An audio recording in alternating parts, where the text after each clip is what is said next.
Hello, and welcome to the Bamboo Lab podcast with your host, peak performance coach, Brian Bosley. Are you stuck on the hamster wheel of life, spinning and spinning, but not really moving forward? Are you ready to jump off and soar?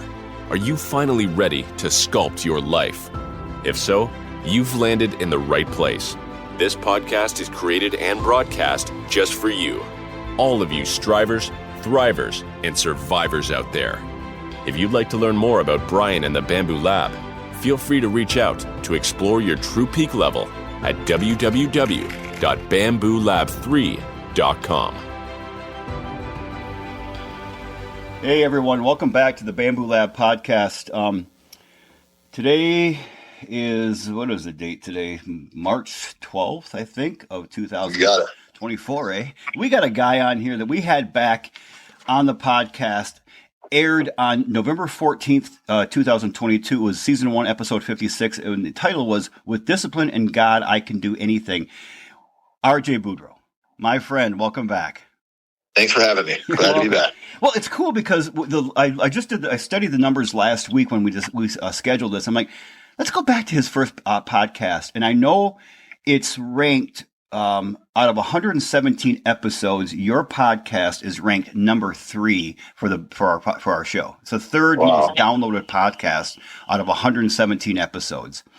And you've been listened to and admired from North America, Africa, Europe, and all those 3 continents, and a lot of countries and cities inside there. And the last time we spoke, you, I believe, had 9 state championships as the head of wrestling coach at Lowell. And as of last week or so, there's 11 now, 11 consecutive, 10 with you as a head coach. That's correct. Yeah. Dude, that's incredible. And everybody I talk to is like, that RJ, I got to get to know him, blah, blah, blah. And it's funny because you and I have only met the one time, right? Well, we obviously did the podcast once, and then you came and spoke at one of my events. And so I feel like I know you way more just because of maybe some of the relationships that you now have because of an event that I do. So, that's one of the best events I've gone to. And I say that, but then I haven't been back to another one, hear another speaker. So that's a commitment I'm going to make, especially now that the weather's loosening up a bit. My travels from the Upper Peninsula down to the Lowell, Ada areas, just a little easier for me. Sure. So what everybody out there, what I want to do is, with RJ coming back on, a lot of things have changed for him. Obviously, another state championship or 2. He has the record right now in the state of Michigan, all sports, for the most consecutive state championships. So I said, let's get back on here again. So if you could, RJ, since we last spoke 15, 16 months ago, can you give us an update? What's changed and what's in your life, both personally and professionally? It's hard to really say exactly. It's like, I feel like a lot's changed, but it's just really hard to, list all the things out. But, like you said, like I've experienced some more success as a wrestling coach, and I really have God to thank for that. He's definitely blessed me, with a lot of skills, but also a lot of people, great community, and just the place that I live and the people that surround me. I'm just truly blessed, and I know that I have God to thank for that. And I really feel like, personally, I have 4 daughters, and they're growing. My oldest is 12, my youngest is 5, and I'm just excited about following them in their sports. I just spent a weekend in Louisville watching my daughter play volleyball at kind of a national event. So getting time off from the season that just ended 2 weeks ago and getting to spend time with my family. And my wife and I really feel like we've invested in our relationship with God, individually. We started different Bible studies, different life groups, really just trying to insulate ourselves with good people, all to, strengthen our relationship with God individually, which has really made our marriage that much stronger. And by having a strong marriage, I feel like, our family is thriving. My kids are understanding what it's like to walk with Jesus, and to kind of invest into our community, invest into our church. And they're invested in my success. They're very into my wrestling team, the wrestlers that I get to coach, the competitions. They ask about those things all the time, and it's just awesome that we get to do that stuff together. And I just read to a first aid class, and my daughter was in the class. I got to read to her class, and it's just cool, like having those kids kind of look up to me and know me as the wrestling coach and Lexi's dad and kind of stuff like that. So just really just investing in our community personally, which has just really helped me grow as a person. And then, professionally, I'm a school counselor at Lowell High School. It's a great school. I love my job. I love the place where I get to work. Being in education can have its challenges, especially as somebody who has a strong faith. And that's kind of new to me. Like, I think on November of 22, when I first talked to you, I was relatively new to, giving my life to Jesus Christ. And, that's been one of the challenges I think we'll probably talk about, is just, that change and what it's like to, live in a world where that's kind of weird. And understanding my purpose and my life through Jesus, and then working in public education, and doing that stuff is provided some challenges. But, I think I've really nailed down kind of a disciplined process, like a Nick Saban type process where, I feel like I have a daily discipline in the morning, throughout my day, through the night. And then, evaluating myself on a daily basis, a weekly basis, an annual basis, and trying to get better and to see growth each and every day, and ultimately just to connect with my purpose, or what God's will is for me in my life. And I've done that in a few different ways. I started the barn. I think you were one of my first 5 speakers at the barn, which I can kind of talk about a little bit. But that's just something that please talk about that. Yeah, I mean, I guess to talk about the barn is something that has really taken off, and I didn't know what to expect. So like I said, probably 3 years ago, gave my life to Jesus Christ, made him my Lord and my Savior. And I kind of got surrounded by some good people in a men's small group. And we just really was iron sharpens iron. These guys are highly successful individuals who have a really strong faith. And I think Jason Holdridge, who's my pastor, he kind of was the one who invited me into that group. And I just am a guy that I think I'm always trying to find a system or a process or a business or some kind of a way to make things better, and I just couldn't understand how people, don't follow Jesus, don't understand the Bible. And I wanted more people to do that. And I think that's what, Christ really wants us to do, is to advance his kingdom. And I just was like, how do we do this better? How do we get people to go to church? And, I'd ask people to go to church and they wouldn't, they'd say, yeah, and then they wouldn't show up. And so I had this idea of like, let's just get a network of men in our community, and just have them come listen to somebody's testimony, because testimony has such power. There's a lot of power in testimony, and, you never know who you're going to affect by sharing your testimony. And, testimony be just like, what's your life story? What's the struggles that you've gone through, and how has God made that better? How has having a relationship with God made your life better? And that's really the simple part of it. And so I asked my life group, or my men's group, if they would kind of back me on that. And they're like, yeah, man, I'll be there. I'll get some guys there. So I found this, one of my wrestling dads has a really nice barn. It's absolutely gorgeous. And I just found like, hey, well, there's a use for that. And I shared my testimony at my church really close to when I did your podcast with you in November of 22. And a whole bunch of people in my network started coming to church because of that, and so I had some people that were like, what's this about? And so I asked, one of my wrestling dads if I could use his barn to bring some people in, and I hired a speaker. And my first speaker was Andy Dirks. And if you guys don't know Andy Dirks, he played center field, batted leadoff for the Tigers back in the 2010-ish area, and when they made the World Series. And he's got a really strong faith, and is not shy about it, and is a very good speaker. And my brother was in his life group. My brother lived over in Lake Orion. My youngest brother, Ben. I have 3 brothers. So Ben was the weird brother who gave his life to Christ early on, and we just thought, like, dude, Ben has gone off the deep end. He found God, and he's acting strange. But I ended up following him, and he kind of introduced me to Andy Dirks, and Andy Dirks came and spoke at the first ever barn. And so there's about 50 guys there, and I provide the food, I provide the drinks, and the space. And then somebody comes and shares a testimony, and the men that are there, they network, they talk to each other, they socialize, and they feel like they leave a better person, each and every time. So I do it once a month. I've done 15 of them, and they've all been great. And they all somehow there's always 50 people there or 60 people. I think there's 240 different unique people that have come to it. And there's a lot of regulars, but there's just different people every time, new people every time. And it's been really powerful. And I just had so many people that have reached out to me to meet with me individually because of the barn, so the networking that is done. And I know that, like you, for instance, I know that you have relationships because of your speaking engagement, your testimony that you shared.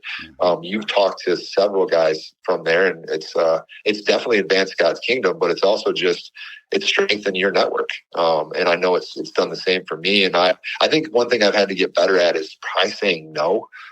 Because there's a lot of people that want to reach out, that want to meet. There's just only so much time in the day. So saying no, but maybe just like taking a rain check and trying to really just know what I can handle in a day and what I can handle in a week. So I think that's kind of my update personally and professionally, and just the barn and what that's done for me. I've also done some speaking engagements too. I got asked to speak at a Farm Bureau agency, kind of like summit.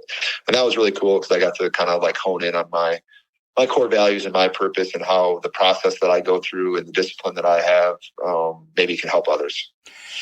I think when I did my speech there, I think that was the first time you had prayed before the speaker. Oh yeah.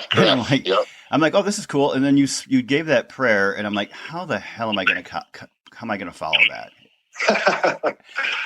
You're right though. When I was there that day, I remember getting up there, walking up and sitting down on I had that bar stool that I sat in front of all those guys, and I looked in the audience and I'm like, 95% of these guys would kick my ass. They all look like a bunch of tough, looks like they just got off the oil rigs, they're all successful, rugged, gritty men. And it was so fun to be able to share my testimony and my life story, because afterward, these guys that looked so tough during it were coming up and giving me a hug. I had a couple of guys who were crying, in my face, thanking me. And I have kept in contact with several of those men, some on a daily or weekly basis, that I never would have met. I got to meet your father and sit with him and talk about bear hunting before I even got up to give my testimony. So I really enjoyed it. And I think anybody in the area that could, any man just searching for his purpose in life with God, and even if you might not even really know if you are a believer or not, it's a place to go and listen to men who are all on different paths in their journey in life. Well, I kind of forgot to say that. I don't want to cut you off, but like that is the point of the barn, is for non-believers. So the point of the barn was, like, my idea was, I can't get people to come to church, but maybe I can get them to come. I'm serving beer and wine and water or whatever you want to eat and drink. It's free food. Just come and network and learn something, because if you don't want to go to church, which I can understand sometimes because I was there at one time, just might affect your life and you just don't know how. So there's most of the people that I want to be there are the non-believers. That's the person I'm trying to get in the door, No, I didn't know that. In fact, two of my bonus sons and my stepsons even came when I spoke that day, and they really liked it. They thought it was very cool. They had no idea when I told them kind of what it was. My one stepson called me and said, is this like, are they trying to get me to join a church? What really is this? They call me B-Man.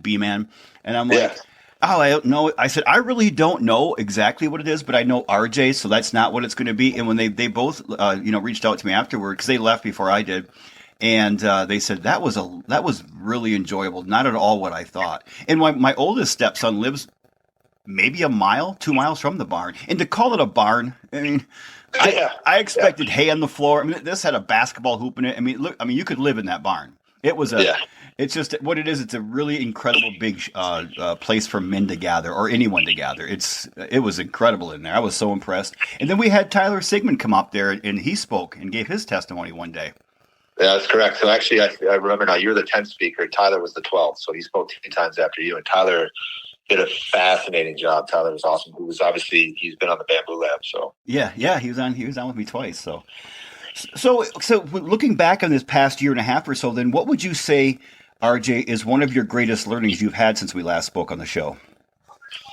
I would say, like, I'm a guy that, like, takes on a lot. I feel like. And I just really learned to take things one day at a time, and understanding that, little changes, little improvements add up to make huge, huge differences and huge gains, I guess, in growth over a long period of time. And I think really one of the, the simplest ways I've done that is through probably prayer. And I say that, and I am not a good prayer, in my opinion. I'm around some people that can pray really well, but I don't think there's a such thing, actually. It's like, I think 5-6 years ago, I was trying to really hone in on a daily morning routine. And I knew that listening to guys, different podcasts, different self-help books, anything I could do, which I'm sure you've read. We've probably read a lot of the same books and listened to a lot of the same podcasts and tried to optimize our life. And one of the things that I always heard was meditation, and how important it is to meditate. So I tried doing it. And I know that, like, when I first started doing it, I'm like, this is the dumbest thing anyone could ever do. Like, I'm just sitting here in a quiet room and, trying to breathe. And, but, I kind of, just like anything else, I knew there was enough people that were, to me, like, earn the benefit of the doubt. They're successful and they do it. So I'm going to give it a try. And I really stuck with it. And I kind of started seeing the benefits of having a clear mind and focusing on your breathing and just finding some quiet time. And then, that meditation, I think, was just God kind of, pulling me along into his kingdom. And I just could see that that's what prayer is. And it talks about Jesus getting away all the time and finding quiet time to have time with God. And I don't think there's a better example of anybody who's successful than Jesus. So I will sit every morning and every night and get on my knees and pray. And most of my prayer is listening, and just trying to listen to what God wants me to do. And that sounds pretty strange. And I think that's tough for people to hear, because it was tough for me to hear, because I don't ever hear anything audibly. It's just kind of where my mind goes, and where my mind goes when it's quiet. And I really believe that's God, talking to me about what I should do. And he kind of takes me down the path that he wants to take me down. So, just as an example, like, for whatever reason, I've been praying lately, and I just find this need to just kind of buckle down financially. God's blessed me with a good financial life. But I feel like I'm not being a good steward of that. And I just feel like I need to kind of become disciplined with how I spend things, and, be content versus, being envious or jealous of what some of the other people have and what they're able to do. So it's just an example of, like, the things that I've learned and how powerful prayer can be, and just doing that one day at a time, and understanding over a long period of time that one day can have a big impact. One of you, as you were talking, reminded me, RJ, probably 2 months ago, 6 weeks ago, I was going through a pretty difficult time. I was up in the Upper Peninsula for a week or so by myself, and it was a difficult time. I was struggling mentally, emotionally, and one of the things I thought about what I'm doing right, what I'm doing wrong. And the one thing I was doing right was kind of what you said earlier, is I have a strong discipline process that I follow every morning. And then, I get up at a certain time, I do these activities around prayer, reading, gratitude, journaling, but, it's a process, physical stuff, emotional, spiritual, and mental work. And so I said, okay, well, that's what I'm doing right. And then I said, well, what are you doing wrong? And I realized what I'm doing wrong is I'm still trying to control the wheel I'm trying to control everything of my life. And it was driving me, pardon my language, but it was driving me batshit crazy. It really was. I can't control this. It's too big for me to control. And so I ended up just looking to God and saying, you take the wheel. It's yours. I've been fighting you all my life for the wheel. I want you to take the wheel now. And it was just like this weight was lifted off me. And I shared this last week on the show when I had Kevin Corhorn on, and we talked a bit about this. And I said, and it's interesting, when that happened, it was probably 2 months ago. Once that started happening, the things that I was trying to control started coming to me. Whether it be clients or a financial boost of some type, or more mental, emotional healing. It was like these things I was trying to control. Once I let go, they kind of came to me. And it was just a weird, you can call it coincidence, you can call it whatever you want. I don't think it was. It freed my mind up to be able to, and I said to myself, here's a really good thing to say, Brian. One moment at a time, or I'm sorry, one thing at a time, one day at a time with God. Yeah. That's Amen. Keep it simple. Yeah. Yeah, you're right.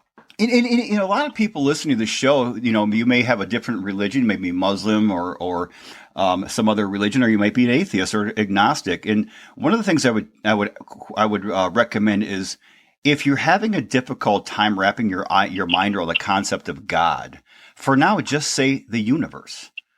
Say you use the term universe and see where that takes you, because a lot of times when we relax our stringent policies and our stringent belief systems, all of a sudden we start going down a path of, if you just, I can't wrap my arm around a God. There are people out there who feel that way, and that's okay. That's perfectly fine. You are in a different place in your journey, but then just say the universe, because we all believe in the universe, and the universe is a big controller. I believe God controls the universe, but you might just say universe and try to meditate and thank the universe, show gratitude to the universe, release things to the universe, and see where that takes you.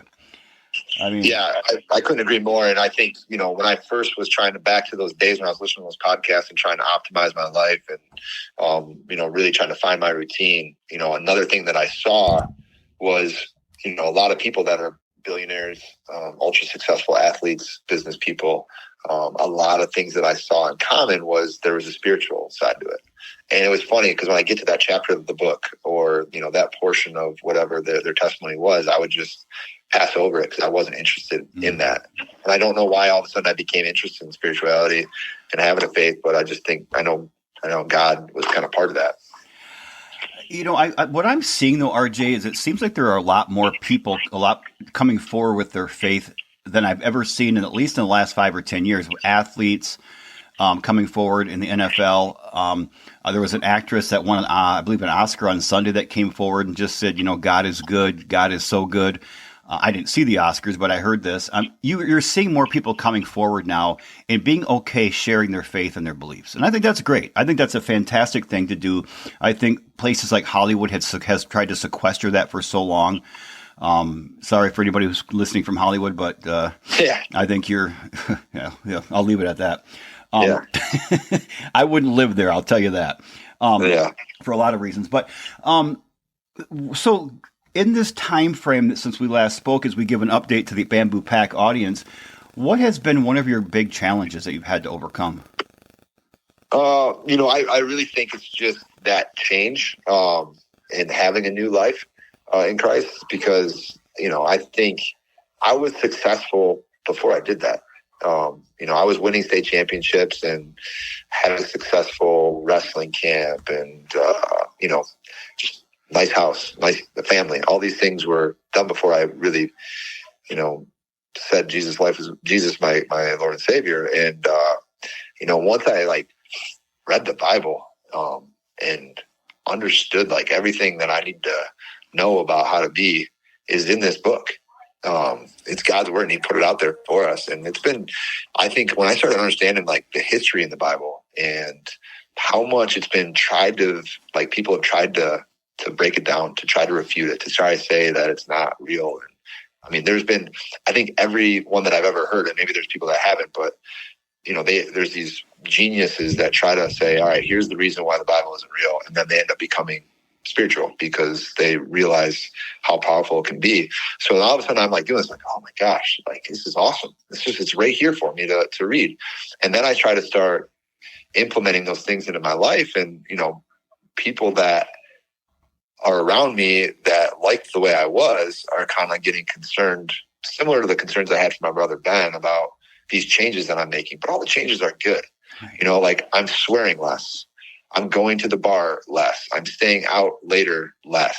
I'm spending more time with my family. I wake up earlier in the morning to read the Bible. All these changes that I'm making, people struggled with. My wrestling team, it's not like I swore a lot, but I did swear. And I didn't really push clean music. And I started making that, and they struggled with that, And some of the people in my life struggled with, me not being the crazy guy that I was. And, I still have fun. I still laugh a lot. It's just, I fight less. I'm less likely to go to a bar and, have a brawl, because I'm less likely to be found at a bar at that time doing those things. I'm just doing things that are better. And a lot of times those better things aren't what the world wants to hear, aren't what the world thinks is better, or, there's a reason why alcohol is so popular, and why it's sold so much, and, doing those types of things. So it's like, just those changes, I think, have been like the big struggle. And I know it doesn't seem like a big struggle, but it is, because you get this pit in your stomach because, people talk about you and they do things and they say things, and you really start to know that, like, all those things are temporal. And, my relationship with God is eternal, and that's just so cool. I think a lot of times, I think probably most of the time, when any individual is on a quest to change and improve their lives, it makes the people around them very uncomfortable. And I think I look at it this way. I think when they look at you and your improvements, they're not really looking and judging you and your improvements. When they look at you, they are seeing a reflection back on themselves of what they're not improving on. We would rather hold other people down than bring ourselves up. It's just easier. And our minds are designed to be lazy. That's what our minds are designed to do. So if RJ is my friend or a family member and he's improving his life, I can do one of two things. I can either degrade him and question him, or I can improve my own life. It's a lot easier to do the former than it is to do the latter. Without question. Yeah. I mean, and a lot of people want to do is they want to use, because there's people that are successful, in, let's say, like wrestling for me, right? There's wrestlers out there that do the wrong things but still have tons of success. And all of the kids, not all of the kids, but a lot of the kids want to say, like, listen, man, that guy, I know smokes weed and I know parties and he's got a ton of girls that love him. And he won a national title. If he can do it, I can do it. And it's just not true. It's such a very common thing for people to take that one example and then, use that across everything, to say that it's possible. And it's just not the case, And I think if you're trying to be better and do the right things, you're going to have that much more of an opportunity to be successful in whatever it is you want to do. Well, I think, I've done that before. When I was younger, I would say things like, just like that. Well, that person goes out and parties and look how successful they are in life, professionally or personally. But then I started thinking they're successful despite the bad things they do, not because of the bad things they do. And I have enough bad things of my own. I don't need to add anybody else's on there, and just because I want to do what my role model does. So I think you're exactly right. I think life is tough enough as it is. Wrestling is even a tougher form of life. And I think we need in life and wrestling and everything, we need all of the advantages we can have. And there's no point in putting more disadvantages on ourselves by doing stupid things. Alcohol, drugs, carousing with women, going out to the bar. Which I have a question. So if you go to a bar in the area, people still try to brawl you? Like, what? No, I think that's something probably a decade ago that I'm thinking of. But like, there was a time in my life where it's like, I would have gotten a fight, and it was just like, it's just so dumb. It's so dumb. It is. When I was in college and playing rugby, I was always fighting, and I can't imagine striking another person out of anger unless I'm trying to protect myself or someone I love, or someone else that's being bullied or hurt. But I mean, I look back in those days and I think, wow, what was I thinking? And I'm still really good friends with 3 or 4 of the guys that I, roomed with and played ball with. And they're like, you completely are not the same person you were. I was 30 years ago now, 35 years ago. But I mean, thankfully, many of us grew up, some of us didn't. But right. So when you get up in the morning, and I know the answer is probably going to be God. So I'm gonna say this: other than God. Yeah. What do you think is the primary why in your life that drives you? Values, principle? I think really it's, you can put it however you want. It's God's will for my life. And, it's like prayer is kind of what helps me understand what that is, and if I think back to like what kind of helped me be successful, and I think I've done this. So I got to speak at a conference. I was asked to be the speaker there, and the opportunity, it was one of those things where it's like, man, I don't want to do this because it's a big opportunity, but man, it's going to take a lot of work to be able to speak to these people for 30 minutes, But doing it was such a great experience because it really made me think about what is my why, and what are my core values. And it's something that I've done within our program. And again, we were successful in our program. We were winning state championships before I'd kind of, defined our core values. And I think the core values of my wrestling program are my own personal core values. And so I kind of like listed them out because I know you kind of shot me this question ahead of time. And it's easy for me because I have 4 core values that I really like to follow. And it's family, integrity, service, and humility. And I just feel like it was good for me to define those things to understand what's important to me. You know, what is important to me when people... what do I want people to talk about when I pass away? You know, and I want those things that I just mentioned to stand out. And really, it's all about helping others. Mm-hmm. You know, I want to help others. The barn is something that I do. You know, I put my own personal money into those events to help others. I want to help other people network and do stuff, and I don't want a darn thing in return. You know, when I'm coaching, you know, I really want to help these young men and women to be better people through the sport of wrestling. You know, as a school counselor, I want to help everybody that walks into my office, and I want to help all the people that I work with. And it's really simple. It's biblical too. Like mm-hmm. I love the Lord, God with all my heart and soul, you know, and I want to love my neighbor too. And I want to try to help any person that I possibly can through the things that I'm good at. And I'm a good wrestling coach. I'm good at talking to people. I'm organized. I'm disciplined. I love nutrition. I love exercising. And I use all of those ways to help others. And ultimately, I know you said without God, but like there's nothing without God. And right. It's to advance His kingdom. And but I do that through all the things that I'm doing. So, you know, if you want to take the word God out of it, I'm doing all the things that I'm doing. I'm living my life, but ultimately, everything that I do is really to kind of that end, to that purpose. So, you know, do I want to go on and be a college wrestling coach? I get asked that question all the time. And I don't know. I mean, I take it one day at a time. And right now, I can't see myself living anywhere other than Lowell, Michigan, because it is the best community. And I love where I'm at. And I love where my kids are at and how they're thriving, you know, and I love my job. I love what I'm doing. It comes with challenges, but, you know, I can see purpose. I can see, you know, the value of what I'm doing. And I think that's really what it's all about. I'm not a millionaire. And who knows, if God blesses me to be one of those, then so be it. But right now, I'm super happy with what I'm doing. Well, wealth comes in a lot of forms. And when we only see wealth as defined by how many digits you have in your bank account or your paycheck, that's a really sad existence. And I've seen that happen many times. And honestly, that was a primary goal of mine for probably the first 15 years of my coaching and doing what I'm doing. And in the last 10 to 12 years, it's stopped. It stopped becoming a focus for me. And what I find is when a guest of mine, actually, he's a martial art coach or trainer, has a martial arts gym out in Oregon. And he was on the podcast a year or so ago, and he said, I'm paraphrasing something, he said something to the effect of, most of my life I chased the mighty dollar, and it always eluded me. And then when I gave I set my goal to helping 1 million people and just serving others, all of a sudden money finds me to be the sexiest man alive. Something like that. I'm like, that's great, man. That's you know, and you know, when you only have one measurement in your life, in this case, in like money, you're not happier when you have more money. You're not. You have more conveniences, maybe less stress paying bills, but your stress just comes in other forms.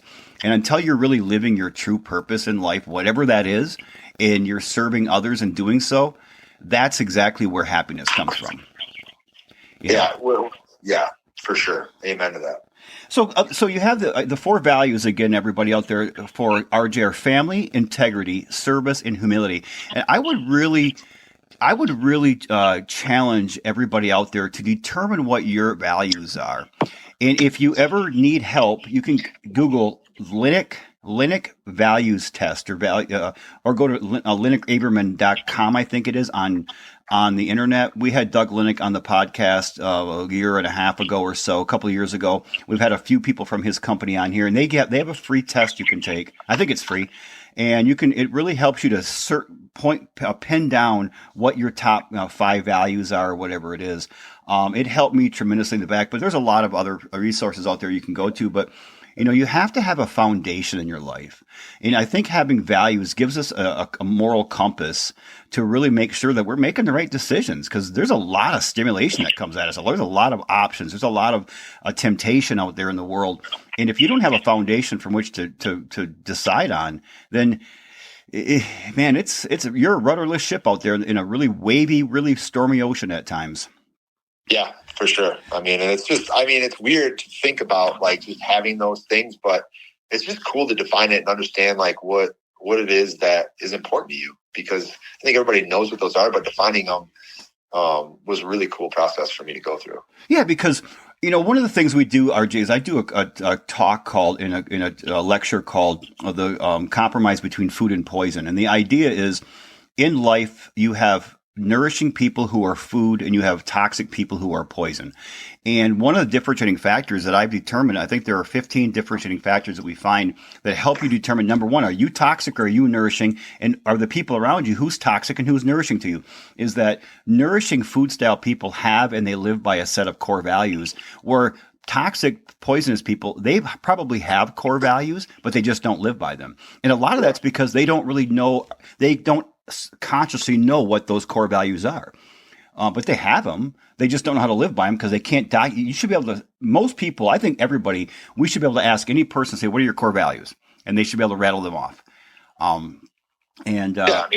them what's important to them in their life, and they should be able to tell you that. But a lot of people just, when you think about people that you're using the diet as an example, like good food and bad food, I think everybody knows what's good and what's bad, but they just don't really care. They want their Coke. Right.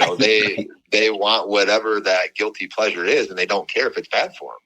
And I'm the type of person that, like, if you tell me that this food is good for you, you tell me that this food is going to make you feel better and it's, natural and it's what you should do, but it doesn't taste good, I will eat it anyway. I will too. Because you know what I mean? Mm-hmm. And it's like, oh, I can't eat that. I'm like, but why wouldn't you? It's the right thing to do.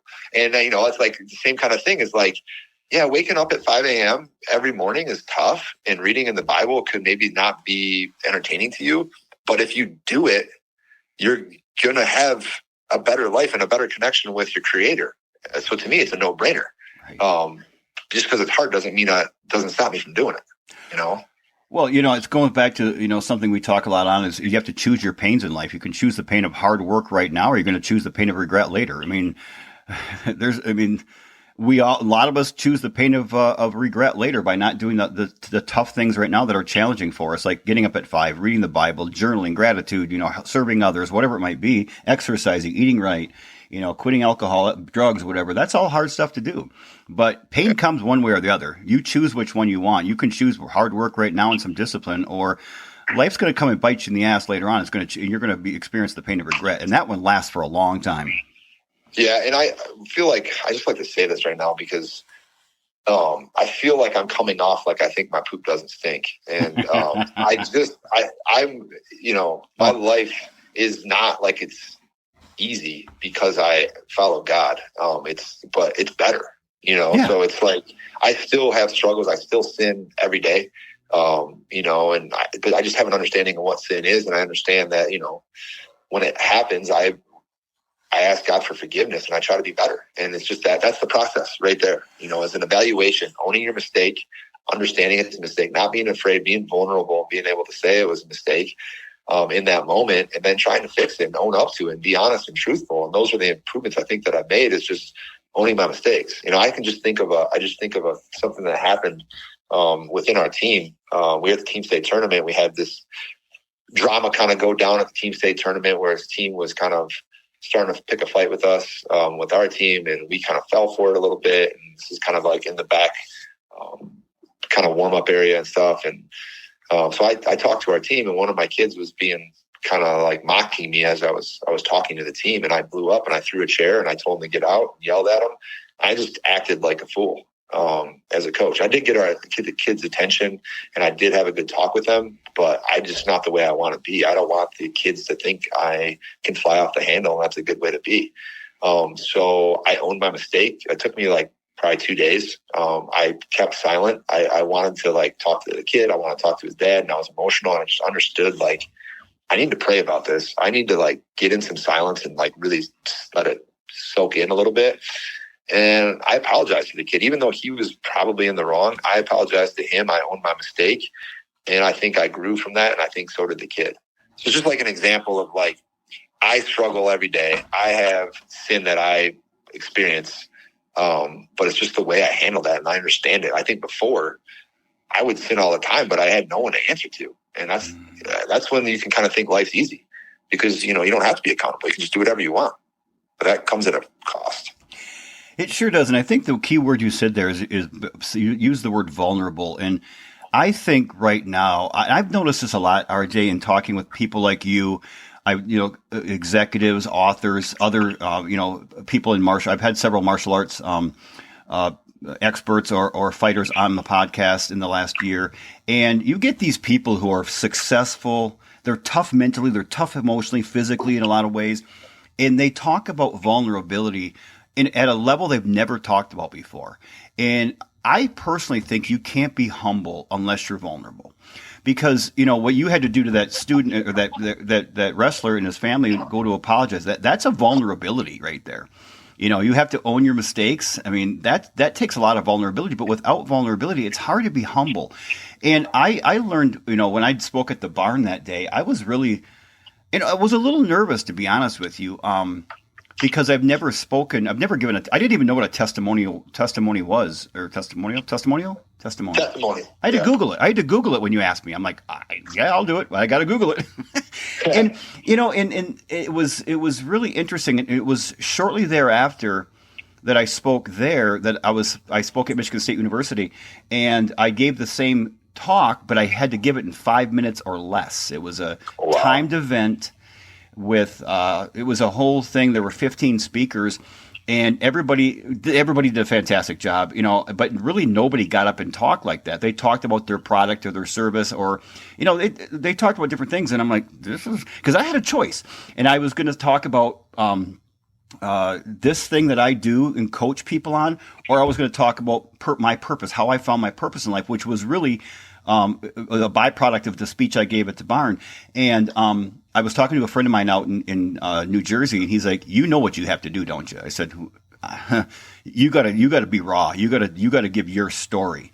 And he said, "If nobody else does, you'll stand out." And I did it.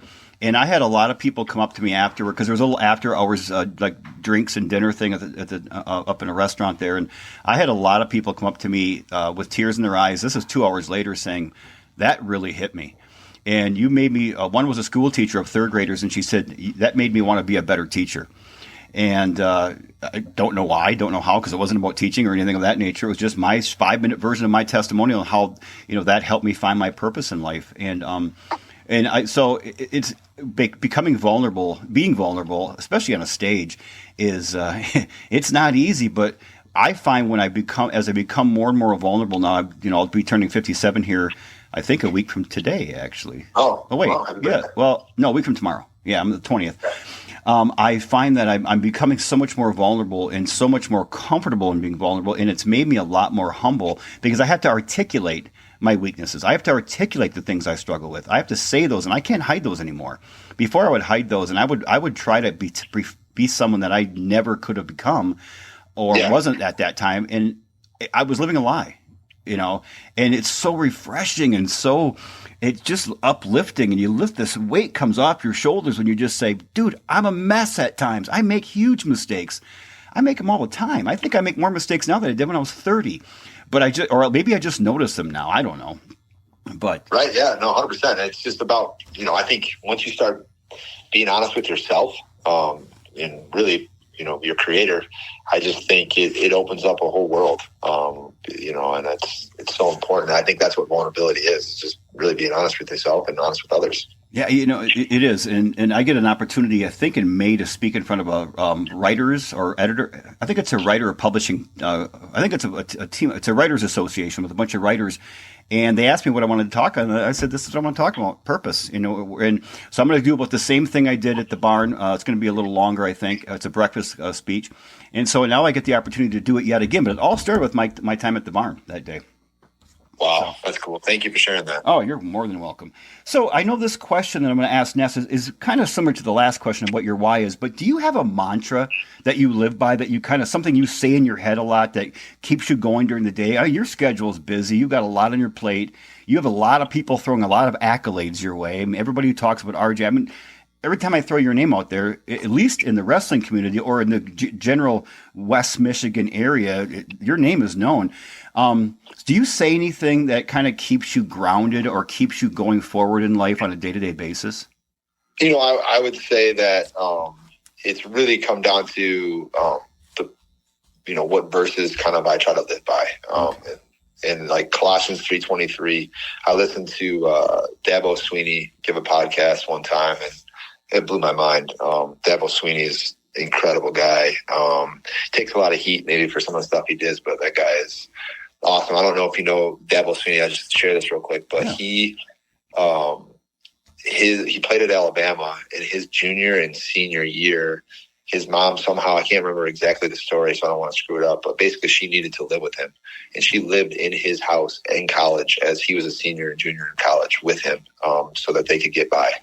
Wow. And just an incredible guy with a good faith. But his life verse is Colossians 3:23, and it just says, whatever you do, work at it with all your heart like you're working for the Lord and not for human masters. And I just think about the stuff that I'm willing to do and the core values that I have, and humility and service, and integrity.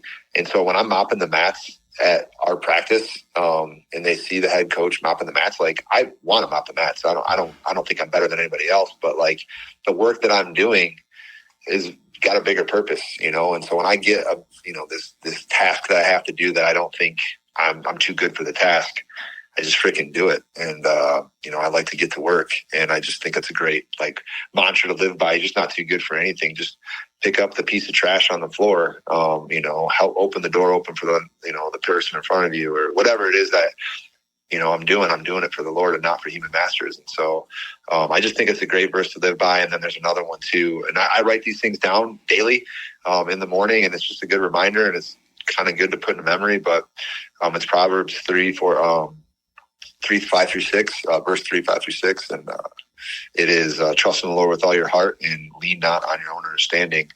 If you submit to him in all your ways, he's going to make your path straight. And so a lot of times things happen in life and you just don't know. But if you trust in the Lord and understand that if you submit to him, he's going to make it good.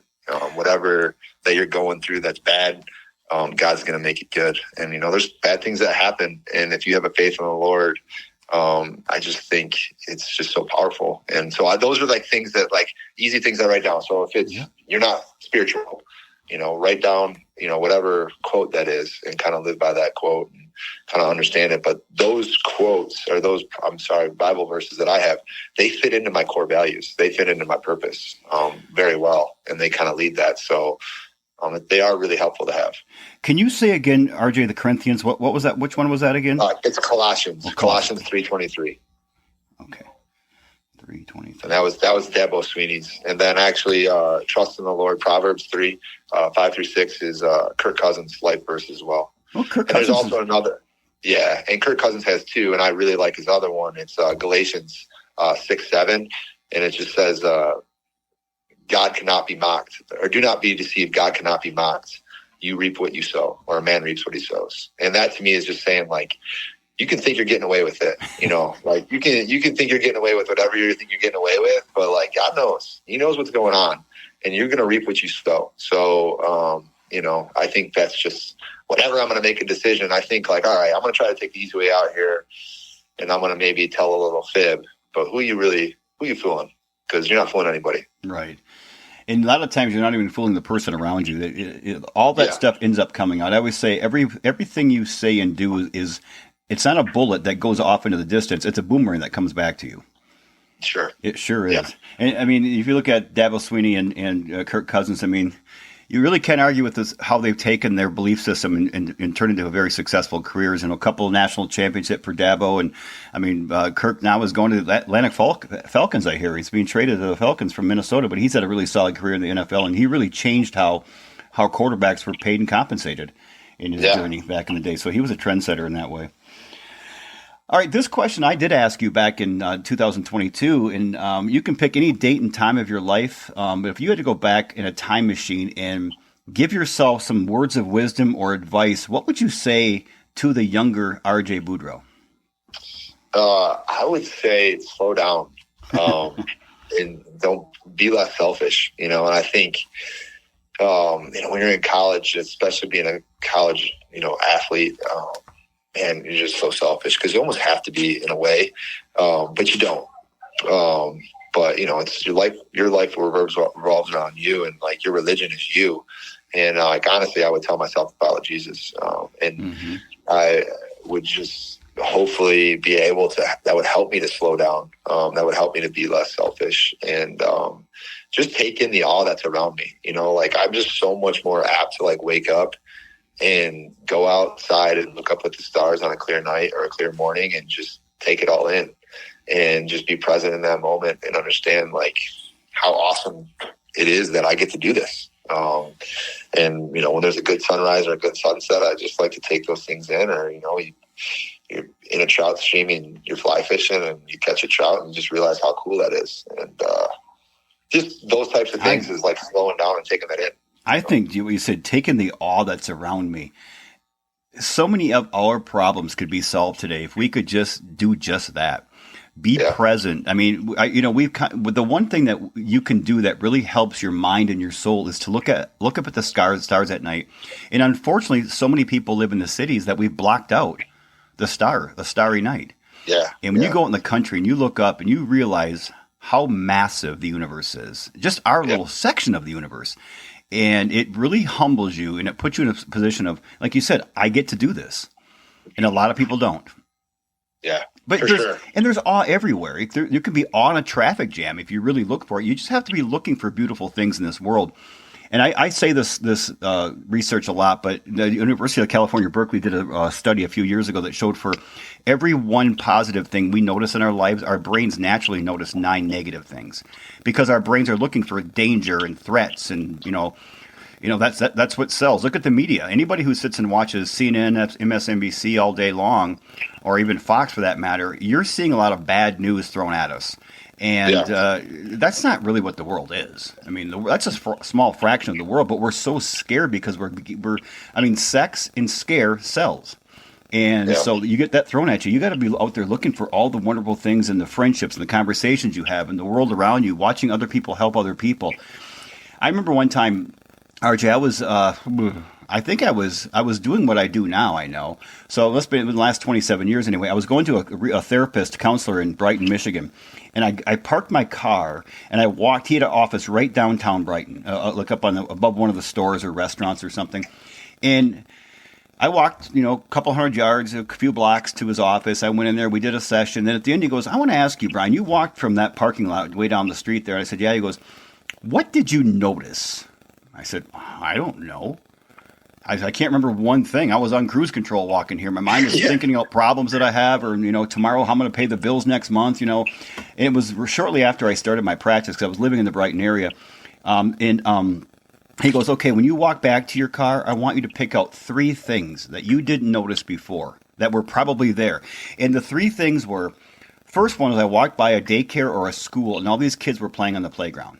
And they were laughing and running around. The second thing I saw was there were 2 men playing a board game outside of a store or a restaurant. They were sitting, 2 elderly men, probably in their 70s or 80s. I'm like, that's pretty cool. And the third thing was I walked by a bakery and they were piping out the scent of bread. And I'm like, wow. So 3 things that I walked right by completely on cruise control, didn't notice any of them. Now, when I paid attention, I saw 3 really cool things that 20 some years later, I still remember. And that's what we have to do. Train our minds to look for the good, the awe that's around us. That's a great story. It was a learning for me. I wish I could think of that counselor's name, because I really would like to thank him, for that was one of the greatest lessons I've been taught in my life. All right, you got 10, 11 state championships now, 10 in a row. Is that what you said? I personally, as a head coach, I have 10. Yes, we've won 11 as a program. Yeah. Okay. Well, I mean, you're a state record holder 10 times consecutively. And you also have the state all athlete, all sports record for most state championships in a row. What's next for you? I don't know. More of the same, but hopefully better. Just trying to get better at what I'm doing. So I know our youth program that we have here is gotten really big. The last time I talked to you in 2022, we had about 199 kids in our youth program. And this year, we had 293 kids registered for our youth program in Lowell, which you think about that, like, we're kind of big, but not really that big. So like I figured it out to, like, percentage wise, like over 15% of the males in our district have an experience with wrestling. Which to me is that's a big significant number. So something I'm proud of, and really I think I just would like to make what we have. I don't really want to grow anymore. I just want to make what we have better. And I think by doing that, I just gonna enhance my life a little bit. And I have some travel that I'm gonna do. We're going on spring break with my family, which I'm really excited to. We're going to Mexico, and then in the summer, I had a foreign exchange student in between the last time I talked with you. She was from Sicily.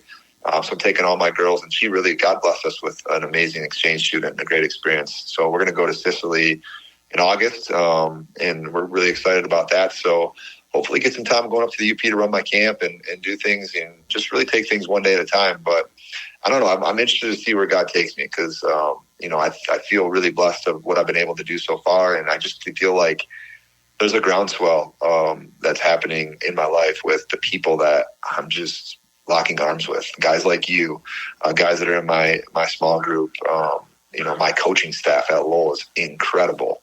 Just really good men that I love being around, and I know that they're great guys and they're going to sharpen me. And it's just, so I don't know where it's going to take us. I know it's big and it's awesome and it's fun. And I'm excited, just as excited as anybody else, to see where it does. Oh. Well, as you were talking, I'm taking some notes here, and one of the things I've noted since the last time we talked, you seem, I don't know, I don't want to say less stressed. You seem lighter. That's the word. You seem lighter. Like there's been a weight off your shoulder, even more so than, and I'm sure the stresses of life haven't changed for you. Your daughters are getting older. That doesn't make, parenting doesn't get any easier for a while. You have more pressure to win more state championships. If you go from 9 to 10, that's you're double digits now in a row.